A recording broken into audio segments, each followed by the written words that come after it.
Assalamualaikum warahmatullahi wabarakatuh. Selamat datang Bapak-bapak, Ibu-ibu.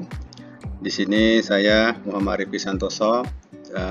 Saya merupakan bidai suara di BDK Medan. Saya akan menjelaskan masalah pelaporan pajak penghasilan. Nah, banyak hal tentang pelaporan pajak penghasilan. Namun dalam kesempatan ini saya akan menjelaskan mengenai SPT, ya, surat pemberitahuan. Ini hanya pengantar aja. Nanti pada pertemuan berikutnya saya akan jelaskan lebih detail tentang SPT. Karena untuk melakukan pelaporan pajak penghasilan kita harus paham dulu SPT. Kenapa? Karena SPT ini merupakan sarana untuk pelaporan pajak penghasilan. Nah, pembahasan kita pada kesempatan ini ada 3. Pertama adalah pendahuluan. Saya akan menjelaskan sekilas tentang apa itu SPT. Kemudian saya akan menjelaskan jenis-jenis SPT yang ada. Dan terakhir adalah mengenai waktu pelaporannya. Ya, jadi kapan SPT harus dilaporkan. Nah, di pendahuluan ini, sistem perpajakan kita di Indonesia adalah self-assessment. Dalam self-assessment ini, WP diharuskan untuk menghitung, memperhitungkan, dan membayar pajaknya, serta melaporkan. Ya, jadi ini ada sisi pelaporan. Nah, jadi karena ada sistem inilah maka wajib pajak harus melaporkan perpajakannya, kewajiban dan hak perpajakannya. Kemudian sarana untuk pelaporan pajak penghasilan adalah surat pemberitahuan atau disebut juga disingkat dengan SPT. Penyampaian SPT untuk pajak penghasilan, ya, atau disebut juga SPT PPH, itu ada waktunya. Ada yang dilakukan setiap bulan dan ada yang dilakukan setiap tahun. Nah, nanti kita jelaskan apa yang mana saja yang dilakukan setiap bulan dan mana saja yang dilakukan setiap tahun. Nah, jenis-jenis SPT sini, ya. Pertama adalah saya jelaskan dulu, ya, sebelum saya jelas apa saja jenis SPT. Saya jelaskan dulu SPT itu apa. Pertama adalah sarana melaporkan dan mempertanggungjawabkan penghitungan jumlah pajak yang sebenarnya terutang. Kemudian pembayaran atau pelunasan pajak yang dilaksanakan sendiri atau melalui pemotongan dan pemungutan pihak lain dalam tahun pajak atau bagian tahun pajak. Dalam SPT juga dijelaskan, ya. Jadi wajib pajak itu bagaimana cara melunaskannya. Ya. Di sini ada pasal 25 misalnya, gitu kan. Atau melalui pemotongan pihak lain, atau pasal 21, pasal 22, 23, gitu, ya. Jadi di SPT dijelaskan mengenai pelunasan pajaknya. Kemudian di SPT juga dilaporkan mana penghasilan yang merupakan objek pajak dan yang mana bukan objek pajak. Di SPT juga dilaporkan berapa harta dan kewajiban wajib pajak. Nah, ini keempat ini ada di laporan SPT tahunan, ya, yang setahun sekali.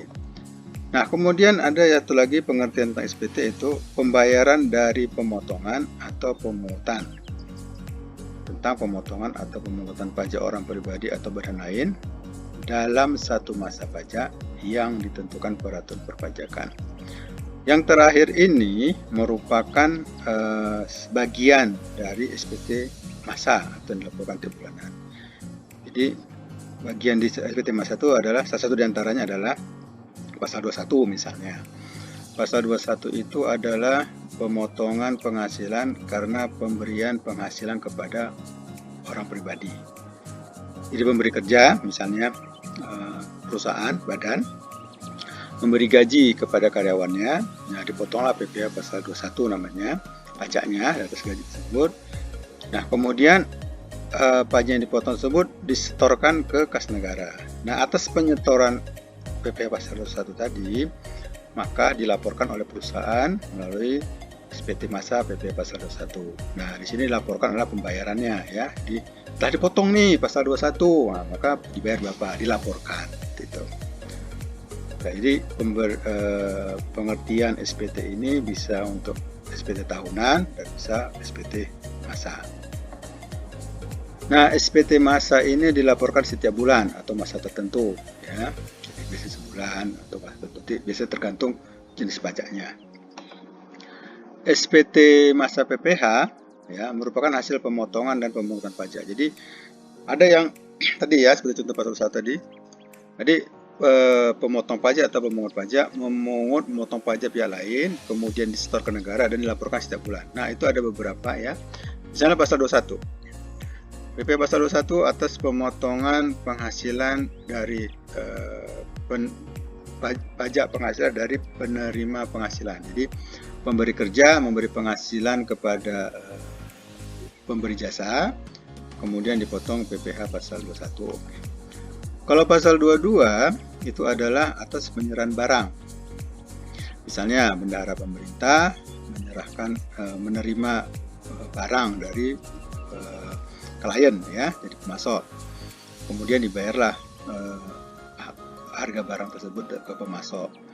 Nah, bendahara wajib memungut PPh pasal 22 atas penghasilan si pemasok tadi, ya, karena atas penyerahan barang. Nah, kemudian pajaknya tadi disetor ke negara dari bendahara dan ini dilaporkan melalui PPh pasal 22.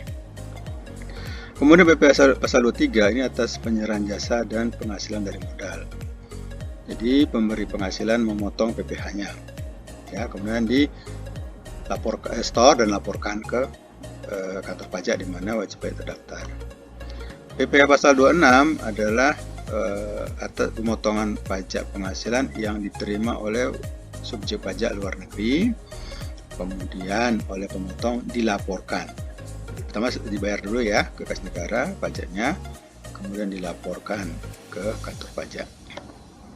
PPh pasal 15 adalah pemotongan pajak atas penghasilan diterima oleh perusahaan pelayaran dalam negeri dan luar negeri dan penerbangan luar negeri. Oleh pemotong, di store ke kas negara pajaknya dan dilaporkan pembayaran dan pemotongan tersebut. Pasal 4 ayat 2 ini adalah pemotongan pajak atas penghasilan yang bersifat final. Kemudian dibayarkan dan dilaporkan pemotongan tersebut dan pembayarannya. Kemudian ada SPT masa yang merupakan angsuran pajak penghasilan peraturan berjalan, ya, yaitu PPh pasal 25. Jadi wajib pajak yang berdasarkan ketentuan tertentu wajib melakukan angsuran. Ini sebenarnya angsuran ya, angsuran PPh angsuran pajak ini bayar tiap bulan. Nah, setelah dibayar kemudian dilaporkan. Nah, ini disebut dengan PPh pasal 25. Nah, sekarang kita masuk ke SPT tahunan yang dilaporkan setiap tahun. Nah, untuk SPT tahunan ini ada yang dilakukan oleh wajib pajak yang tersebut ya. Dan ini merupakan pelaporan atas tanggungan si WP sendiri ya. WP tersebut adalah wajib pajak orang pribadi dan wajib pajak badan ya atas PPh-nya. Nah, wajib pajak yang wajib melakukan pembukuan ya. Jadi kan ada wajib pajak yang wajib melakukan pembukuan dan tidak ya. Nah, yang wajib melakukan pembukuan maka harus dilampiri ya, dilengkapi dengan laporan keuangan baik berupa neraca dan laporan laba rugi serta keterangan lain yang diperlukan untuk menghitung besarnya penghasilan kena pajak. Tapi kalau misalnya orang pribadi dia tidak melakukan pembukuan maka tidak perlu. Tapi ada lampiran tertentu yang harus dilampirkan. Misalnya apa? Wajib pajak orang pribadi yang pegawai, ya kan? Dia kan pegawai nih. Nah, jadi tentu dari pemberi kerja ada bukti potongnya atas penghasil pajak, atas pemotongan pajak atas penghasilan yang terimanya, maka itu dilampirkan ya. Jadi ini untuk dilaporkan ke kantor pajak. Jadi di situ akan terlihat berapa penghasilannya, berapa pajaknya, berapa telah dipotong, berapa telah dibayar sendiri atau kalau ada gitu ya. Nah, maka itu nanti sebagai pelaporan di SPT tahunan. Nah, ini waktu pelaporan. Untuk PPh pasal 21, pasal 22, 23, 26, pasal 15, pasal 4 ayat 2 dan pasal 25 itu paling lambat dilaporkan 20 hari setelah akhir masa pajak. Kalau PPh pasal 22 import ya, Nah, ini kalau yang dibayar oleh importer ini tidak ada aturan kapan dilaporkan. Nah, ini kemungkinan tidak wajib dilaporkan. Tapi kalau yang pasal 22 impor yang dipungut oleh Direktorat Jenderal Bea Cukai, itu maka Direktorat Jenderal Bea Cukai harus melaporkannya paling lambat 7 hari setelah batas akhir penyetoran. Jadi, misalnya hari ini berapa? Tanggal 1 Februari misalnya. Dipungut oleh Bea Cukai hasil impor, ya, ada penumpang bawa barang, kemudian dipungut PP pasal 22-nya oleh Bea Cukai pada tanggal 1 Februari tadi itu ya. Nah, itu paling lambat di store oleh Bea Cukai sehari berikutnya, berarti tanggal 2 Februari. Nah, paling lambat dilaporkan 7 hari setelah tanggal 12 tanggal 8 Februari. Itu paling lambat. Kalau lebih cepat apa-apa. Kemudian pasal 22 bendahara itu paling lambat 4 hari setelah akhir masa pajak. Ini paling lambat ya. Jadi kalau misalnya lebih cepat dari tanggal ini itu boleh. Nah, ini misalnya ya, kita ambil contoh. Pasal 21 sudah pasal 21 masa April 2009. Maka dilaporkan paling lambat tanggal 20 Mei 2009. Jadi 20 hari bulan berikutnya ya, karena masa April maka Mei. Nah, jika ingin lebih cepat itu lebih bagus ya, lebih baik. Nah, kemudian ini ada lagi contoh berikutnya, bendahara pengeluaran dari instansi XX memungut PPh pasal 2 dari rekanan karena membeli barang. Nah, pemungutan dilakukan pada tanggal 22 Mei. Maka paling lambat dilaporkan oleh bendahara adalah tanggal 14 Juni 2019. Jadi 14 hari setelah berakhirnya Mei Juni kan, jadi berakhir masa pajak. Ini SPT tahunan ya yang dilaporkan tiap tahun. Nah, untuk orang pribadi, jadi orang pribadi melaporkan penghasilannya melalui SPT tahunan itu dilaporkan paling lambat 3 bulan setelah akhir tahun pajak. Kalau badan itu paling lama 4 bulan setelah akhir tahun pajak. Misal, ini Mr. Santoso, MR Santoso ya, merupakan pengusaha yang tahun pajaknya adalah 1 Januari sampai dengan 31 Desember. Oke, jadi ini sama dengan tahun kalender. Kemudian untuk tahun 2018, nah, kapan paling lambat dilaporkan SPT-nya? Itu adalah tanggal 31 Maret 2019. Ya kan? Akhir bulan ketiga, gitu kan? Nah, kan Januari berarti Desember, Januari, Februari, Maret. Nah, Maret bulan ketiga, akhirnya kapan? 31 Maret. Ini adalah untuk orang pribadi. Ya, tapi kalau dia mau lebih cepat boleh nggak? Ya boleh saja, tidak ada masalah. Nah, ini berikutnya adalah badan. Ada PT Maju Rapi Sejahtera. Nah, tahun pajaknya bukan dari Januari, tapi dari 1 Juli sampai 30 Juni. Nah, bagaimana? Kapan paling lambat laporkan?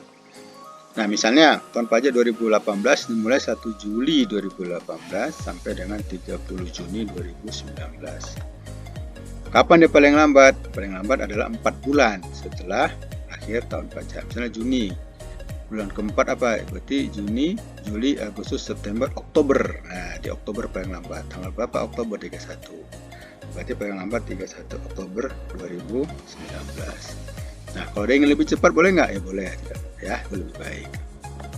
Nah, dari tadi yang saya sampaikan maka dapat simpulkan pertama adalah sarana pelaporan pajak penghasilan adalah surat pemberitahuan atau disebut dengan SPT. Ya, kita harus tahu dulu SPT itu apa. Kita sudah jelaskan ya. Jadi untuk pelaporan. Makanya sini pertama kali adalah SPT dulu ya, sebelum kita masuk masalah pelaporan kita harus tahu SPT dulu. Nah, kemudian SPT itu secara umum ada dua ya, ada SPT masa, SPT PPh masa, ada SPT PPh tahunan. Nah, SPT PPh masa yang dilaporkan setiap masa, biasanya secara umum adalah setiap bulan. Jadi kalau ada 12 bulan berarti 12 kali. Kalau SPT tahun 12 kali selama setahun. Kalau SPT tahunan hanya sekali dalam setahun. Nah, untuk SPT masa, itu pelaporannya paling lama 20 hari akhir masa pajak. SPT PPh orang pribadi paling lama 3 bulan setelah dari 3 bulan akhir tahun pajak. Setelah berakhir tahun pajak 3 bulan setelahnya itu paling lambat. Kalau SPT PPh badan itu paling lambat 4 bulan setelah berakhir tahun pajak. Ya, jadi ini perlu diingat pelaporannya apa sarananya dan kapan terakhir disampaikan ke kantor pajak.